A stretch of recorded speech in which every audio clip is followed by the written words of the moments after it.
سلامونه ملګرو، نیکې هیلې او احترامات. ستاسو ورور ستاسو ملګری ابراهیم تاج یم. نن در سره د خپلې علاقې نه نیغ په نیغه باندې یم. ما سره خواته ولاړ دغه درې ځوانان چې په لاسو کې کوم ایواډونه اخیستي دي، نو دا ډېر د فخر ایواډ دی. دا داسې اخوا دېخوا ایواډ نه دی، دا ډېر د کار ایواډونه دي. په لار باندې یو سړی راځي د چترال نه، او هغه د کلي ته راننوځي او په کلي کې د یو چا نه د یو چا کور ته وراوړي او سونا د هغه نه راپټوي. تقریبا د څلور پنځو تولو پورې سونا دا د هغه کور نه دی راپټوي او بیا واپسۍ کې ځي. او دا درې ځوانان ورته په لاره کې ولاړ دي، تپوس ترې کوي چې تا سره په لاس کې څه دي. هغه ګوتۍ ترې راخلي، هغه کولاوي ګوري دا هغه سره سونه ده. نو دی ورته بیا وایي، دی به راته پوره قصه هم کوي. دی ورته بیا وایي چې دا سونه په کوم ځای کې وه. بهرحال څه قصه چې هم شوې ده نو د شپې شوې ده، هغه قصه به مونږ د نیاز علي د خپلې خولې نه اورو. دغه نور دوه ملګري هم ورسره وو چې دوی د هغه شپه باندې څه کتلي وو، او هغه زموږ سره د خپل په خپله خوله باندې زموږ سره د هغې اظهار وکړي.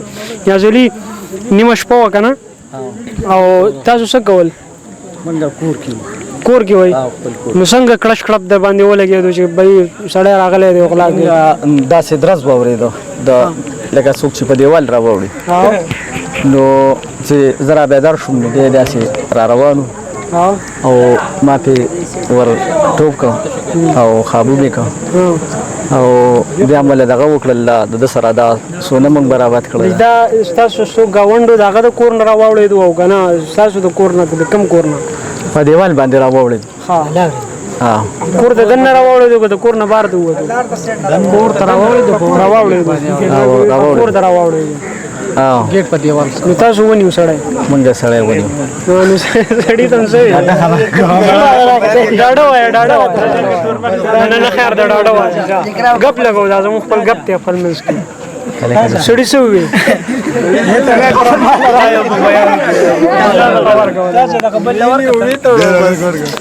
دا خو داسې واقعه وه ابراهیم تاج به چې په دغه سبا له شپه زمونږ لنټر مو د کور، موږ ډېر ستړي شوي مو خدای شته. خدای زمونږ د کور په دې مخه لار ته دی، داسې کچه لار ده. دی په دغه لار روان و، بس دې کور ته راواوړېدو.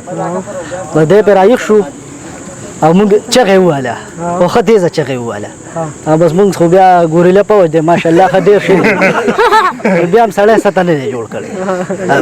وال هم دی که نه؟ نو بس هغه به تاسو ته بغیر خو بیا پښتانه نه پرېږدي، هغه تاسو ښه پوهېږئ. خدای دې غل چاله په لاس نه ورولي. وایي خدای دې غل چاله په لاس نه ورولي. هغه د والو ځای بیا نه معلومېږي. خو بهرحال دغې ملګرو ډېر زیات جرأت کړی چېرته د دوی غوندې چې څومره هم غلي شي یاره، څومره چې هم زمونږ پښتانه ځوانان دي، پښتانه کوم زمونږ چې ینګ جنریشن دی، ینګ هلکان دي، هغوی له هم پکار دي چې د دې دوه هلکانو په شانتې کارنامه وکړي او د دوی سره بل د دوی مشر ورور دی د هغوی په شانتې کارنامه وکړي.